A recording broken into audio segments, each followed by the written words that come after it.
सहोदया के इस बहुत ही महत्वपूर्ण कार्यक्रम में मैं जो देश और दुनिया भर से जुड़े इसके सदस्य हैं, मैं आपको अभिनंदित कर रहा हूं। और इस अवसर पर सीबीएसई बोर्ड के अध्यक्ष मनोज आहूजा जी, जिनका अभी हम लोगों को उद्बोधन मिला, बहुत सारी बिंदुओं पर बहुत स्पष्ट तरीके से जिन्होंने बात को रखा है और नई शिक्षा नीति में किस तरीके से हमको आगे मार्ग आगे प्रशस्त करना है, बहुत ही संक्षिप्त शब्दों में और सभी बिंदुओं को स्पर्श करते हुए उन्होंने हम लोगों को अवगत कराया है। मुझे इस बात की खुशी है कि 1000 से भी अधिक सीबीएसई स्कूलों के प्रमुख लोग जुड़े हैं और आपके माध्यम से 22,000 सीबीएसई स्कूल जुड़े हैं और उनके माध्यम से आज लगभग 2.5 करोड़ सीबीएसई बोर्ड में पढ़ने वाले छात्र छात्रों के अभिभावकों तक ये संदेश जुड़ा हुआ है। तो मैं इन 2.5 करोड़ छात्र छात्राओं को, उनके अभिभावकों को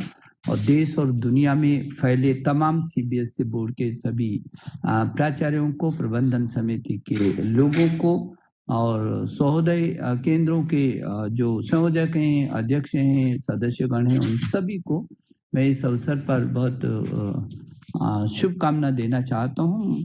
मुझे इस बात की खुशी है कि जब मैं आपका 26वां आपका जो राष्ट्रीय वार्षिक सम्मेलन था उसमें मैं आपको मिला था, आपसे बातचीत हुई थी और उसी दिन मैंने सीबीएसई के चेयरमैन मनोज जी से कहा था कि बहुत अच्छा है और ये सहोदय को किस तरीके से आगे और संवाद के साथ आगे बढ़ाया जा सकता है। और उसी दिन आपने ये तय किया था कि सभी सहोदय के अधिकारियों के साथ, सभी प्राचार्यों के साथ, प्रधानाचार्यों के साथ और सभी व्यवस्था तंत्र से जुड़े उन प्रमुख लोगों के साथ हम संवाद करेंगे और जो नई शिक्षा नीति जो बहुत लंबे समय के बाद भारत केंद्रित और बहुत व्यापक परिवर्तन के साथ, नए सुधारों के साथ, जिसको आज पूरी दुनिया का सबसे बड़ा रिफॉर्म करके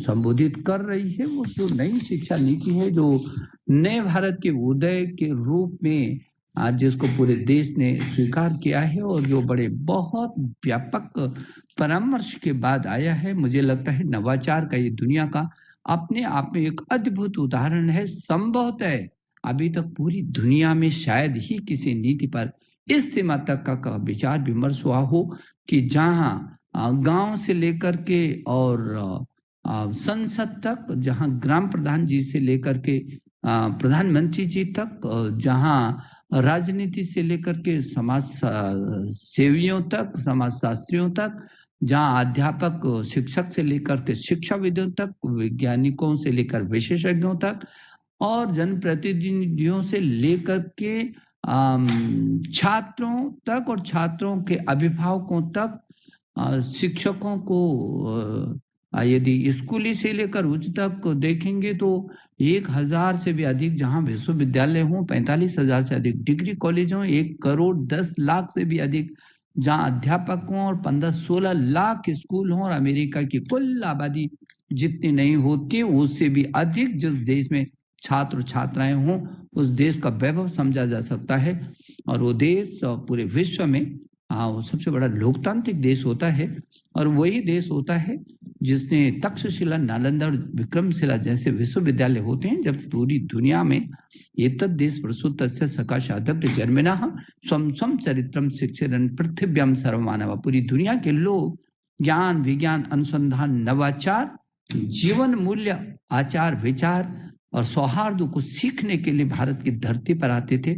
आज पुनः उस भारत का पुनर्जागरण हो रहा है और हमारे देश के यशस्वी प्रधानमंत्री नरेंद्र मोदी जी ने जिस 21वीं सदी के स्वर्णिम भारत की बात की है, वो स्वर्णिम भारत जो सुंदर भारत होगा, जो सशक्त भारत होगा, जो स्वस्थ भारत होगा, जो सशक्त भारत होगा, उसके साथ ही आत्मनिर्भर भी होगा, श्रेष्ठ होगा और एक भारत होगा जो पूरे विश्व में अपनी उसी पहुंच के साथ, उसी मार्गदर्शन के साथ जो हजारों हजारों वर्ष पहले उसने पूरी दुनिया के मानवता का मार्गदर्शन किया था, जो ज्ञान विज्ञान और अनुसंधान के क्षेत्र में मार्गदर्शन किया था, वो धरती जहां पर शल्य चिकित्सा का जनक सुश्रुत पैदा होता हो, वो धरती जो आयुष्यो वेदा आयुर्वेद की बात करता हो, जो पूरे विश्व के नागरिकों के सुख के लिए, उनके शारीरिक निरोगता के लिए जो संजीवनी का काम करता हो,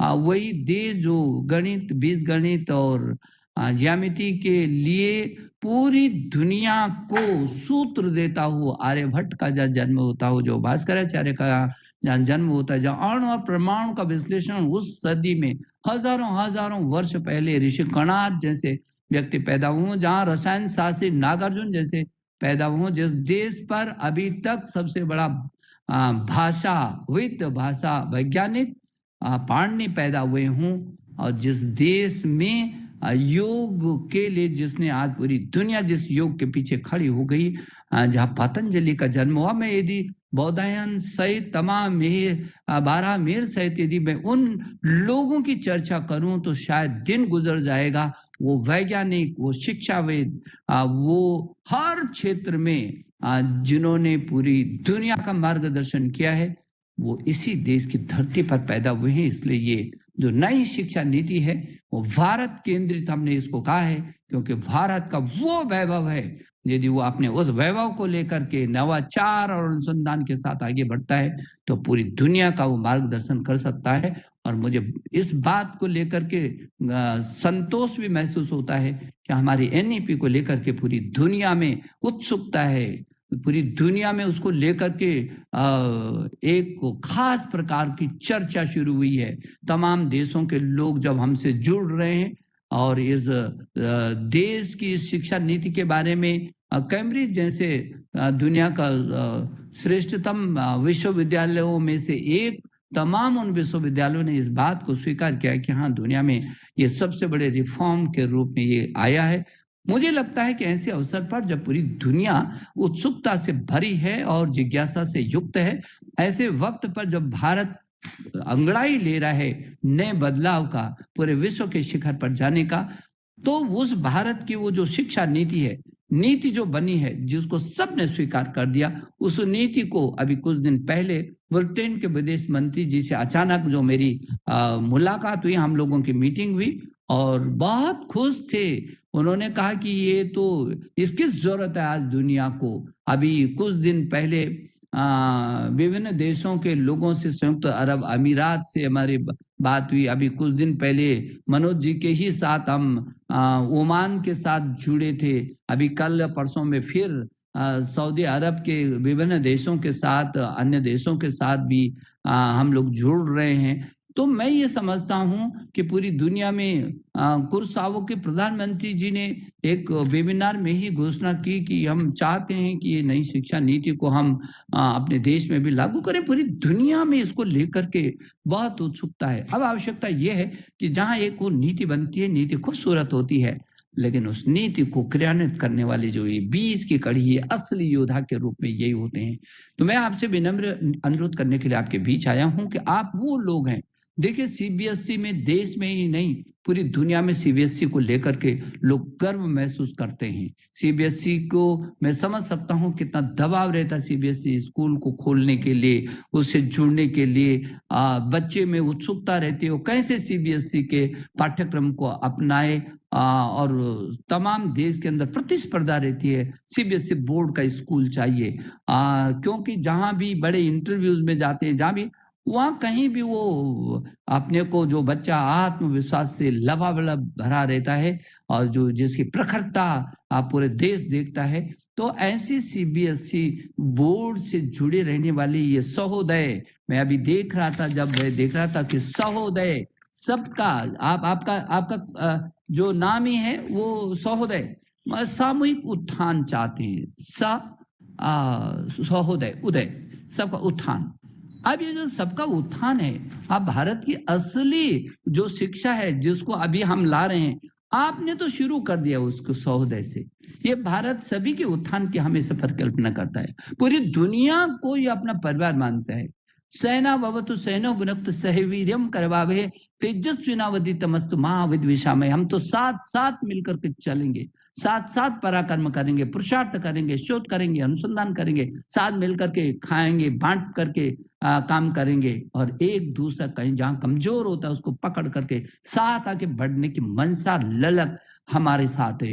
इधर हमारे साथ वो है कि अरुण, यहाँ मधुमय देश हमारा, जहां पहुंच अनजान क्षितिज को मिलता है एक सहारा देने वाला लोग हैं इस देश के। ये है हमारा विजन। हमने सर्वे भवन्तु सुखिनः सर्वे सन्तु निरामय की परिकल्पना की है। पूरी दुनिया में कौन देश, कौन विचार ऐसा है जो पूरे विश्व को अपना परिवार मानता हो और उस परिवार के लिए ये कहता हो कि नहीं, जब तक कोई भी व्यक्ति दुखी है तब तक मैं सुख का एहसास नहीं कर सकता। मेरा संकल्प है कि जब तक आम व्यक्ति जो अंतिम छोर पर बैठे रहने वाला व्यक्ति है, उसके दुख को जब तक हम दूर नहीं कर देते तब तक सुख का एहसास करने का कोई मतलब ही नहीं होता है। हम साथ सुख का एहसास करना चाहते हैं, सुख को भी मिलकर के बांटना चाहते हैं, हम दुख को भी मिलकर के बांटना चाहते हैं। हमारी वो परंपराएं रही हैं कि सुख बांटने से हमेशा बढ़ता है, और जब दुख और कष्ट होता है तो उसको भी मिल करके बांटते हैं तो वो खत्म होता है, वो कम होता है। तो ये जो परंपरा रही है, ये मानवता की परंपरा रही है। हमने मशीन नहीं बनाया है, हमने छात्र को मशीन बनाया नहीं है, बल्कि हमने मानव बनाने की प्रक्रिया की है। आज क्यों पूरा विश्व भटक सा रहा है, क्यों ऐसी परिस्थितियों में खड़ा है, जब यूनेस्को की डीजी भी इस बात को लेकर के परेशान होती हूँ, क्यों अनुशासनहीनता हो रहा है, हिंसा का वातावरण क्यों हो रहा है, क्यों नहीं मिलकर के ऐसी बातें को सोच रहे हैं। क्योंकि हमने कभी सोचने का उसकी आधारशिला खड़ी ही नहीं की। हमने तो उसको डिग्री दी, हमने उसको केवल सर्टिफिकेट पकड़ाया और कहा कि तुझे कुछ करना है, बस क्या करना है कुछ। उसको उसके जो संस्कार हैं, जो उसके मानव मूल्य हैं, जो उसकी परंपरा है, कहाँ जोड़ा हमने उसको। हमने तो जमीन से उसको काट दिया। जमीन से वो उठ तो रहा है लेकिन जमीन की आधारशिला पर खड़ा नहीं है। पूरे विश्व का व्यक्ति इसीलिए हताशा, निराशा और कुआशा से होकर के गुजरता है। आतंकवाद की इस राख के ढेर पर खड़े होकर के, और पूरी दुनिया में मानवता कई बार तरस जाती है। और इसलिए ये जो संकट है, ये संकट मूल्यों का संकट है। और इसलिए हमने शुरू से आज क्यों हमारे गांधी को पूरी दुनिया सत्य, प्रेम और अहिंसा के रूप में चाहती है कि नहीं, तभी संसार ठीक रह सकता है। जब तक कि आम व्यक्ति में सौहार्दता नहीं हो। कहाँ से आएगी? आसमान से टपक करके सौहार्दता नहीं आ सकती है। ये प्रेम कहाँ से आएगा? कहीं किसी पिंजरे में किसी दुकान पर प्रेम नहीं मिल सकता है, खरीदने से नहीं हो सकता है। और ये जो भाव प्रकट होंगे, ये भाव हमारे विचारों के भाव हैं, ये हमारे संस्कारों के भाव हैं, हमारे परंपराओं के हैं। इसीलिए ये जो नई शिक्षा नीति है, ये नई शिक्षा नीति जो स्कूली शिक्षा से, जो मातृभाषा के साथ बच्चे के साथ हम 10+2 की इस अवधारणा को खत्म कर दिया। हम 5+3+3+4 जो लाए हैं, हम बिल्कुल नए कलेवर के साथ इस को लाए हैं कि जो बच्चा है, ये जो बच्चा है, और जो यूनेस्को बार बार जिस बात को कहता है कि नहीं, अपनी मातृभाषा में सर्वाधिक अभिव्यक्ति होती है। और वैज्ञानिक और विशेषज्ञ कहते हैं कि 3 वर्ष से और 6, 7, 8 वर्ष तक के बच्चे का सर्वाधिक मस्तिष्क का विकास होता है। हम इन क्षणों को खोना नहीं चाहते हैं, हम इन क्षणों को अपने हाथ से हटने नहीं देना चाहते हैं। हम उस छात्र, हमारी निधि है छात्र, ये भारत केंद्रित, छात्र केंद्रित है, ये उस बच्चे पर केंद्रित है ये सारी शिक्षा नीति, क्योंकि वही हमारी धरोहर है। उसको हम किस दिशा में ले जाना चाहते हैं? ये जो पावर हाउस है आपका, आपके हाथ पे है इसका, ये जो इंजन है, ये आपका जो पावर हाउस है, जहां से ये ऊर्जा ने बाहर निकलना है, वो उसका उपयोग करना चाहते हैं हम। कि वो प्री प्राइमरी स्कूल से भी पहले वो जिस तरीके से बालवाड़ी में, आंगनवाड़ी में उसके संस्कार, खेल में जिस तरीके से वो उसको आगे बढ़ा सकते हैं, उसके मस्तिष्क में जो चीजें हैं वो कैसे बाहर निकल सकती हैं, और वो जो संस्कार है, उसकी परंपरा कैसे आगे करके धीरे से हम उसको पूरा का पूरा जितना भी उसके अंदर है उसको बाहर निकाल करके, और न केवल मानवता के लिए, न केवल अपने देश के लिए, बल्कि दुनिया के लिए एक अच्छे नागरिक के साथ साथ एक विश्व मानव के रूप में जो आत्मविश्वास से लबालब हो, जो संस्कारों से युक्त हो, जिसका विजन हो, जिसमें मिशन करने की ताकत और क्षमता हो, जो विश्व को अपना परिवार मान सके, जो उस परिवार की दुख और दर्द को दूर करने की ताकत रख सके, जिसमें विजन भी हो और विभिन्न समस्याओं के निदान करने का मिशन भी हो। इस तरीके का जो छात्र हम नीचे से उठा करके उसको लाना चाहते हैं। इसलिए आपने देखा होगा कि जहाँ मातृभाषा में प्रारंभिक शिक्षा है, वो यदि कोई प्रदेश उच्च शिक्षा तक भी अपनी मातृभाषा में ले जाना चाहता है तो बहुत अच्छा वो ले जा सकता है। और अपनी मातृभाषा के साथ साथ एक भारतीय भाषा भी, अभी कितनी खूबसूरत भाषाएं दी हमें हमारे देश के संविधान ने हमको, तमिल, तेलुगु, मलयालम, कन्नड़, गुजराती, मराठी, बंगाली, उड़िया, संस्कृत, उर्दू, हिंदी, असमिया, क्या क्या नहीं दिया है। मुझे लगता है कि जो सुंदर अनुसूची 8 में हमारे भारतीय 22 भाषाएं हैं, हम एक दूसरे से लेकर के जोड़ते हैं। अभी कुछ ही देर पहले हमारा एक उत्सव खत्म हुआ, वो था कला उत्सव, कला का महोत्सव। पूरे देश के विभिन्न क्षेत्रों के नृत्य, गायन एक दूसरे से जुड़ रहे हैं। ये कितनी विविधता है मेरे देश में। इसलिए वो जो ज्ञान की परंपराएं थी वो खत्म हो रही हैं। वो बहुत सारे जो चीजें थी हम जिस पर पूरी दुनिया में शिखर पर थे, वो लुप्त हो रही हैं। इसलिए फिर भारत का जो जागरण हो रहा है, ये नई शिक्षा नीति उसका वाहक है। और मैं समझता हूं उस नई शिक्षा नीति को अंतिम छोर तक पहुंचाने के आप योद्धा हैं। ये योद्धा का काम ही हो सकता है। आप वो बीज की श्रृंखला है जो आपके माध्यम से इस बड़े विजन को नीचे तक जाना है। मुझे भरोसा है, क्योंकि जब भी मैं सीबीएसई बोर्ड की संस्थानों की समीक्षा करता हूं तब मैं आशा से और जागृत होता हूं। मुझे खुशी होती है, मुझ में और आशाएं प्रदीप्त होती हैं कि नहीं, सीबीएसई का जो छात्र है, जो अध्यापक है, जो प्रिंसिपल है, जो प्रबंधन है, जो उसका पाठ्यक्रम है, जो उसके प्रतिभाशाली छात्र है, जिसके अंदर सभी प्रकार की ऊर्जाएं हैं, हम जिस लाइन को उसको देंगे वो उस पर महारत हासिल करेगा। और इसलिए ये जो शिक्षा है, ये कक्षा 6 से ही वोकेशनल एजुकेशन से शुरू कर रहे हैं। वो केवल अंक ज्ञान और अक्षर ज्ञान नहीं चाहिए। अभी यदि देखें आप तो मेरा बच्चा डिग्री को लेकर के और दर दर भटक रहा है। वो डिग्री का उसके जीवन में क्या उपयोग है, ये जरूरी है। वो जिस बात को भी पढ़ रहा है उसके जीवन में उसका व्यावहारिक पक्ष क्या है। और इसीलिए कक्षा 6 से ही वोकेशनल जो एजुकेशन लेंगे, और वो भी इंटर्नशिप के साथ लेंगे। वहाँ की जो क्षेत्रीय उसकी संपदाएं हैं उससे उसका दर्शन होगा, उससे उसका जुड़ाव होगा। कहीं यदि जड़ी बूटियां हैं, कहीं पिछड़े क्षेत्र में वन क्षेत्र होगा, कहीं जैव विविधता होगा, कहीं पर्यटन होगा, कहीं पानी के साथ जवानी का जुड़ाव होगा, कहीं वन्य जंतु होंगे, कहीं तकनीकी की दृष्टि से होगा, कहीं जो नीचे जो लोग काम कर रहे हैं तकनीकी दृष्टि से कैसे करके उससे वो जुड़े और फिर उसका विजन उसको ऊपर उठाए। ये जरूरत है। हमारा वास्तुकला में पूरी दुनिया में हम समृद्ध थे, हम किस क्षेत्र में पीछे कभी भी नहीं रहे। और हमारे छोटे छोटे बच्चों ने, अभी मैंने देखा कोई पीछे के दिनों में जो प्रधानमंत्री जी ने कहा था कि ऐसे जो वहां से प्रधानमंत्री जो प्रशिक्षण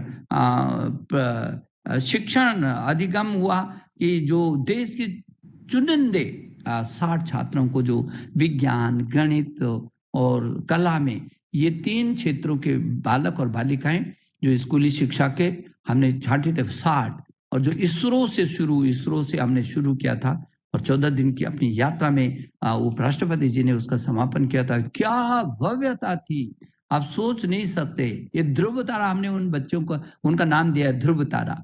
ये ध्रुव तारे हैं हमारे यहाँ देश में बिखरे हैं, हमारे ध्रुव तारे। इन्हीं की तो उपयोग करने की जरूरत है। अभी हम लोगों ने कुछ ही दिन पहले जब ये टाई हैकाथॉन किया हमने, क्योंकि बच्चों के बीच वो क्या खिलौना बनाना चाहते हैं, कैसे खिलौना बनाना चाहते, तो एक पर 2 काम करना चाहते, वो भारत की संस्कृति, उसकी परंपराएं, उसके महापुरुष, उसके ऐसे उत्सव पुरुष जिनको सोच करके, बोल करके, देख करके, पढ़ करके नई प्रेरणा मिलती है, नई दिशाएं मिलती हैं, साहस मिलता है, ताकत मिलती है, आगे बढ़ने का अवसर मिलता है। ऐसे लोगों को किस तरीके से उसमें समाहित कर सकते हैं, कैसे जोड़ सकते हैं। और वैसे भी इस देश में एक आंकड़ों के जो एक सर्वेक्षण के तहत, सर्वे के तहत लगभग 10,500 करोड़ के जो खिलौने होते हैं वो खपत होती है और उसमें 80% खिलौने बाहर से आ रहा है।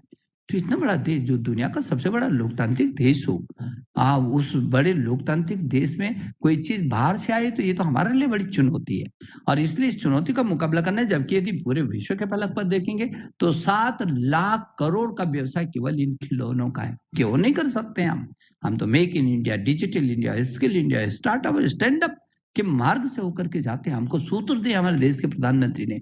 हमारी लीडरशिप में दम है, उसमें विजन भी है और मैदान खाली है।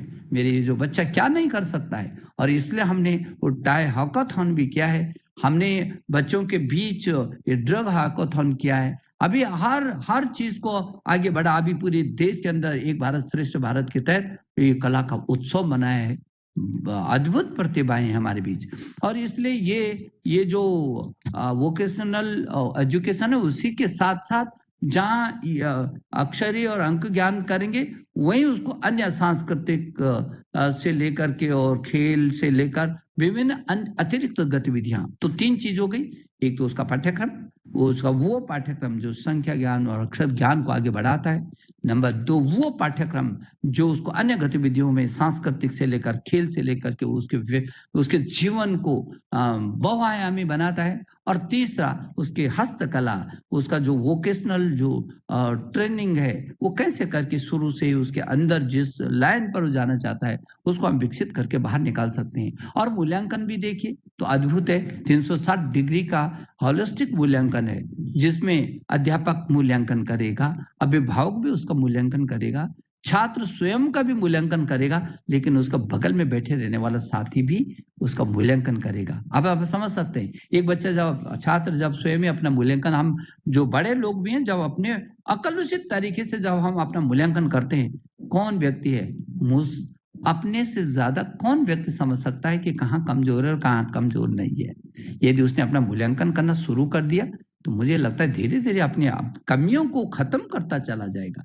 करें तो मूल्यांकन जरूरी है, ये आदत भी डालनी है, ये संस्कार भी है, ये परंपरा भी है कि जब हम अपना स्वयं का मूल्यांकन करते हैं तो उससे बड़ा पाथ्य हमको कुछ नहीं मिलता है। आदमी योद्धा होता चला जाता है, बढ़ता चला जाता है, क्योंकि उसको पता है कि जहां कमजोर कड़ी है उसको मुझे ठीक करना है। तो बच्चा जब स्वयं ही अपना मूल्यांकन करेगा और यदि उससे चूक हो गई तो उसका साथी मूल्यांकन करेगा। उसको पता है कि साथी भी मूल्यांकन करेगा तो संबंधों को भी प्रगाढ़ रखना है। इसको भी मुझे पूरी तरीके से बताना है और साबित करना है कि भैया मैं भी कुछ हूँ। साथ साथ में हम पढ़ रहे हैं, नहीं मैं ये भी आता है तो ये भी आता है तो ये भी आता है तो ये भी आता है। तो संबंध भी बहुत अच्छी चाहिए, संस्कार भी अच्छे चाहिए, तो उसकी जो विज्ञता है, जो उसके नॉलेज है वो भी चाहिए। इन तीनों का मिश्रण उसका साथी, उसको हमेशा ये याद रहेगा, नहीं साथी भी यदि देगा मुझे नंबर तो इसके साथ इसको मुझे साबित भी करना पड़ेगा कि मैं ही अच्छा हूं। जब दोनों परस्पर, साथी भी मूल्यांकन तब करेगा दूसरे का जब उस मूल्यांकन करने के लायक होगा। एक दूसरा साथ बढ़ा रहे हैं, साथ उठा रहे हैं, एक दूसरे का मूल्यांकन करने के लिए एक दूसरे को आपस में चर्चा करते हुए बढ़ रहे हैं, उठ रहे हैं। और फिर यदि किसी उससे भी चूक हो गई तो फिर अभिभावक को मालूम है मेरा बच्चा कितना कमजोर है, किस चीज पे कमजोर है, और फिर अध्यापक को भी मालूम है। तो अध्यापक और अभिभावक दोनों मिलकर के, वो छात्र उसका साथी, ये चारों मिलकर के किस तरीके से उसका निर्माण करते हैं, इसको अभी तो जब शुरुआत होगी और विभिन्न गतिविधियों के साथ शुरुआत होगी तो मुझे लगता है कितना खूबसूरत दृश्य वो होगा। किस तरीके से एक छात्र बहुमुखी प्रतिभा का धनी बनकर के विभिन्न क्षेत्रों में उभरता हुआ एक सितारा होगा हमारा। और इसलिए वो मूल्यांकन भी हमने किया है और इधर वोकेशनल से लेकर के और विभिन्न शिक्षाओं को भी किया है। तो जिस तरीके से आगे विषयों को भी वो फ्री छूट है, किसी भी विषय को ले सकते हैं, शोध और अनुसंधान में छूट है। आगे उच्च शिक्षा में यहाँ तक कर रहे हैं कि जो जब चाहे आ सकता है, जब चाहे जा सकता है, उसके लिए भी पूरा मैदान खाली है। और यदि उसको प्रस्तुति वर्ष 1 वर्ष में छोड़ के जाना पड़ता है तो निराश और हताश नहीं होगा। 1 वर्ष में भी उसको डिप्लोमा मिलेगा, 1 वर्ष में सर्टिफिकेट मिलेगा, 2 वर्ष में जाता है तो डिप्लोमा मिल जाएगा, 3 वर्ष में छोड़ के जा रहा है तो डिग्री मिलेगी। लेकिन यदि वो 1 वर्ष में फिर आकर के कहना चाहता है अब मेरी परिस्थितियां ठीक हो गई, मैं अपने भविष्य को सुधारना चाहता हूँ, तो आइए ना, कोई रोकने टोकने वाला नहीं। 2 वर्ष में आना चाहते हो, फिर आगे बढ़ना चाहते हो तो आइए, कोई रोक टोक नहीं है। आपका जो क्रेडिट है, हमने एक ऐसा बैंक उसके लिए तैयार कर रहे हैं जिसकी चाबी उसके पास होगी, जब चाहे वो अपने बैंक को खोले, जहां उसने छोड़ा था उसको और आगे बढ़ा सकता है, वो संपत्ति है। और तो इसलिए मैं ये समझता हूं कि शोध और अनुसंधान के क्षेत्र में भी बहुत आगे जाएंगे। जब नेशनल रिसर्च फाउंडेशन का गठन किया जा रहा है, इस देश में शोध और संस्कृति की परंपरा चाहिए। अभी वो जो परंपरा है, इस समय जो हम लोगों के बीच इस कुछ कालखंड ऐसा आया जब होड़ लगी है, पैकेज की होड़ लगी है, जिसको जितना पैकेज बड़ा पैकेज मिल रहा है वो उतना बड़ा जो है आदमी बन रहा है। अब ये पैकेज की होड़ नहीं, पेटेंट की होड़ चाहिए। पेटेंट चाहिए, हमको अपनी चीजों को पेटेंट करना है, हमारी चीजों को सब छिन्न भिन्न करके दुनिया के लोग उसका उपयोग करते रहे और फिर हम उनसे लेकर के और उसी का गुणगान करते रहे हैं। अब जरूरत आ गई है, देश स्वाधीन हो गया।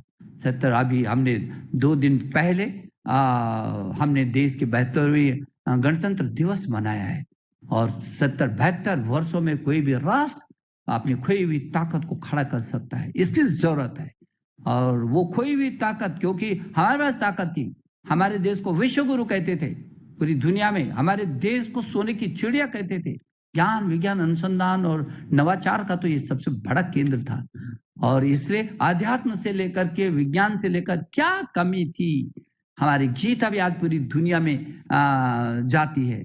और इसलिए हमारे वो ग्रंथ जिन पर पूरी दुनिया के लोग शोध और अनुसंधान कर रहे हैं, चाहे हमारे वेद हों, पुराण हों, उपनिषद हों, आयुर्वेद हो, योग हो, पूरी दुनिया उसके पीछे खड़ी है।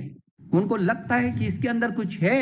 यही तो कारण है कि जर्मनी 12-12, 14-14 विश्वविद्यालयों को संस्कृत के बना रही है, ताकि वो जो संस्कृत में जो ग्रंथ हैं, क्या क्या ज्ञान विज्ञान उसके अंदर है, कोई पढ़े और उसको बाहर निकाले। हमारे पास ताकत है, हमारे पास सब कुछ है, उसको आगे बढ़ाने की जरूरत है।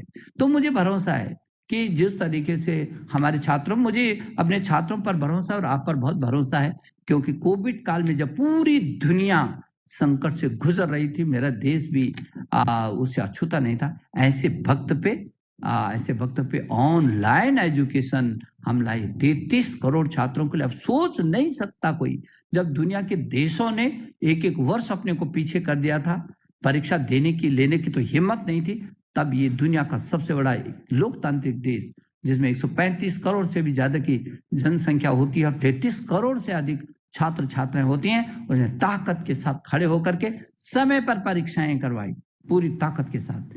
ये मेरे अध्यापक और छात्र और अभिभावक, इन तीन ने मिलकर के, और जो ये टीम है, सीबीएसई बोर्ड की टीम है, जो शिक्षाविद है हमारे और जो अधिकारी हैं, रात दिन खप करके पूरी दुनिया को एक संदेश दिया कि भारत पर जब भी ऐसी आपत्ति आएगी, भारत एक साथ खड़े होकर के, उसमें वजन भी है और उसमें हर परिस्थिति का मुकाबला करने की ताकत भी है। और वही कारण है कि इस ऐसे वक्त पर हमने जेईई की परीक्षा, पहले तो सीबीएसई बोर्ड की परीक्षाओं को कराया जो छूट गई थी, उन परीक्षाओं को कराया। हमने कोरोना का ठप्पा नहीं लगने दिया, हमने कहा परीक्षा देगा और छात्र को वो परिस्थितियां दी। समय पर कॉपियों की जांच हुई, समय पर रिजल्ट घोषित किया, और इसके लिए मैं सीबीएसई बोर्ड के चेयरमैन को, उनकी पूरी टीम को, सीबीएसई से जुड़े सारे के सारे इन संस्थानों को मैं बधाई देना चाहता हूं कि पूरे विश्व में अपने ढंग का एक उदाहरण दिया। हमने जेईई की परीक्षाएं करवाई, बहुत अच्छे तरीके से हुआ। हमने नीट की परीक्षा, दुनिया का कोरोना काल की सबसे बड़ी परीक्षा कराने में हम सफल रहे। आपको मालूम है कि जब पीछे के समय जब बिहार में चुनाव हुआ, तो बिहार के चुनाव आयुक्त ने कहा कि नहीं, जिस तरीके से एजुकेशन मिनिस्ट्री ने नीट और जेईई की परीक्षा कराई, उन्हीं मानकों पर हम यहाँ चुनाव कराएंगे। करोड़ों लोगों ने मतदान दिया था और बहुत अच्छे तरीके से वो लोकतंत्र का एक बड़ा मजबूत उदाहरण वो भी है। और इसलिए हमने उस ऑनलाइन जो हमने 15-20 साल के बाद जाकर के शुरू करना था, हमारे अध्यापकों ने और अभिभावकों ने मिलकर के उस छात्र को बचाया, और छात्र ने भी पूरी ताकत के साथ लीडरशिप लेते हुए पूरी ताकत के साथ आगे बढ़ा, उसको स्वीकार किया और उस चुनौती का मुकाबला किया। देश के प्रधानमंत्री जो बार बार कहते हैं कि नहीं, जब भी कोई बड़ी चुनौती होती है और उसका डट कर के मुकाबला होता है तो अवसरों में तब्दील हो जाती है। मैंने उनकी प्रेरणा से, मेरे बहुत सारे लेख थे, मैंने एक अलग ही लेख लिखा और मैंने कुछ प्रमाण दिए उसमें कि देखिए जहाँ ये हर कदम पर चुनौती थी, ताकत के साथ खड़े हुए तो अवसरों में बदल गया। हमारे देश के अंदर वेंटिलेटर की कमी थी, बाहर से आता था, अवसर हुए, मेरे IITs ने अनुसंधान रात दिन खपे, हमने आज वेंटिलेटर देश के अंदर बाहर भी जा रहा है। मास्क बाहर पता ही नहीं था, बहुत कम था, आज मास्क अपने देश से विदेश हमारे देश के प्रधानमंत्री ने पूरी दुनिया को दिए। आपको मालूम है कि टेस्टिंग किट जो जिसकी पहले 3-3 दिन में टेस्ट होता था और हमारे यहाँ 3 घंटे में ऐसे टेस्टिंग किट हमारे छात्रों ने शोध अनुसंधान, हमारे अध्यापकों ने शोध अनुसंधान किया कि बहुत कम समय में और 100% रिजल्ट देने वाली टेस्टिंग किट की। और अभी तो आपने देखा वो टेस्टिंग किट भी हमारे देश के प्रधानमंत्री जी ने विभिन्न देशों को भेजा कि ये लो, हम तो वो देश हैं जो पूरे विश्व की चिंता करते हैं। पूरे विश्व ने इसीलिए हमारे देश के प्रधानमंत्री की पूरी दुनिया में किस तरीके से लोगों ने गुणगान किया कि नहीं, ऐसे वक्त पर भारत ने हमको संभाला है। और अभी जब वैक्सीन दी और एक नहीं 2-2, आज भी पूरी दुनिया आज हिंदुस्तान के पीछे, हमारे देश के प्रधानमंत्री के उस विजन को, उस संकल्प शक्ति को और हमारे देश के उन प्रतिभाशाली छात्र और अध्यापकों के पीछे आज भी कैसे कायल हुई है पूरी दुनिया, ये इसका उदाहरण है। तो इसलिए जब जब ऐसी चुनौती आती हैं और हम ताकत के साथ खड़े होते हैं, क्योंकि मैं जब ये कहता हूं कि अध्यापक योद्धा होता है, योद्धा है, क्योंकि वो फ्रंट पर अपने पूरी ताकत के साथ उसकी ये जो सेना है, ये छात्र है, उसके पीछे खड़े होते हैं। योद्धा ताकतवर रहता है तो पूरी फौज भी उसके पीछे से ताकत लेती है, प्रेरणा लेती है। और मुझे गर्व होता है अपने देश के अध्यापकों पर, क्योंकि मैं भी एक शिक्षक से लेकर के शिक्षा मंत्री तक की मैंने यात्रा ये पूरी की है, तो मैं अच्छे से जान सकता हूँ अध्यापक को, शिक्षक के मन में किस तरीके से छटपटाहट रहती है, कैसे वो अपने छात्र को खड़ा करता है। यदि उसका छात्र कहीं बहुत महत्वपूर्ण स्थानों पर आता है तो खुशियों की आंखों और उसके आंसू छलक आते हैं, आंखों को देखा जा सकता है उस समय, जब अपने बच्चे से भी ज्यादा बढ़ करके वो अपने छात्र को मानता है। यह हमारी ही ताकत हो सकती है। और इसीलिए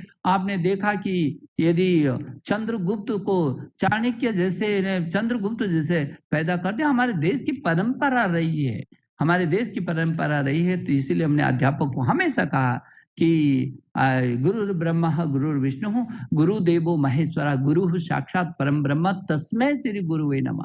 पूरी दुनिया में यही हमारा देश है जो गुरु को ईश्वर के रूप में हमेशा उन्होंने कहा, गुरु गोविंद दोऊ खड़े काके लागो पाए, बलिहारी गुरु आपने गोविंद देव बताए। यदि भगवान भी सामने खड़े हो जाएं और बगल में गुरु जी हों तो छात्र को कतई भी कोई शंका नहीं कि पहले मैं चरण वंदना वो भगवान की करूं कि अपने गुरु की करूं। गुरु के चरणों में प्रणाम करके कहता है, गुरु आप नहीं होते तो मुझे गोविंद भी नहीं मिल पाते, भगवान भी नहीं मिल पाते, तुमने रास्ता दिया तभी तो मैं यहाँ तक पहुंचा। और इसलिए ये जो धारणा है हमारी मजबूत धारणा है, ये हमारी धारणा, हमारी भावना केवल शब्दों की भावना और धारणा नहीं है, हमने अपने जीवन को तिल तिल खपा करके वो चीज सामने प्रस्तुत किया है। और इसलिए हम भारत केंद्रित जब बोलते हैं तो हम उन्हीं विचारों पर, उन्हीं आदर्शों पर, उन्हीं तत्वों पर, उन्हीं विश्लेषणों पर, आधारशिला पर खड़े होकर के और आगे बढ़ने की बात करते हैं। इसीलिए हमने कहा ये जो नई शिक्षा नीति है ये नेशनल भी है, ये इंटरनेशनल भी है, इंटरएक्टिव भी है, इम्पैक्टफुल भी है, इंक्लूसिव भी है तो इनोवेटिव भी है।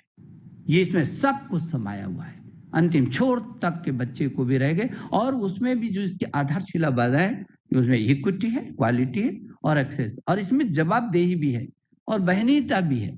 यदि आप उसके आधारशिला को देखेंगे तो आज पूरी दुनिया हर्ष से, उल्लास से गौरवान्वित हो रही है। मैं ये समझता हूं कि ये ऐसा अवसर आ गया जब इतिहास के पन्नों पर आप जैसे लोगों का नाम इसलिए अंकित रहेगा क्योंकि इस नई शिक्षा नीति के ध्वजवाहक के रूप में, क्रियान्वयन के रूप में आप जैसे लोग खड़े होकर के बहुत कम समय में इसको धरती पर क्रियान्वित करने की ललक रहेगी हमारे बीच। हम अपना टैलेंट को भी खोजेंगे, हम टैलेंट के साथ उत्कृष्ट कोटि का कंटेंट भी देंगे। और उसके बाद टैलेंट और कंटेंट दोनों को जोड़ करके पेटेंट निकालेंगे। वो होगा जो दुनिया को दिखाई देगा। और मुझे भरोसा है कि हम जब इसको शुरू करेंगे, शुरू कर दिया है, बहुत सारे प्रदेशों ने काम शुरू कर दिया। सीबीएसई बोर्ड ने भी रात दिन खप करके इस काम को शुरू कर दिया है। जैसे जैसे ये बढ़ता चला जाएगा, पूरी दुनिया में इसका ये जो खुशबू है इसकी, ये शिक्षा नीति की, जो हमारे संस्कारों की, जो हमारे विजन की, हमारे ज्ञान की, विज्ञान की, अनुसंधान की, वो बचपन से ही अनुसंधान शुरू होगा। क्यों नहीं कर सकता? बच्चे में तो सबसे ज्यादा सोचने की प्रखरता होती है।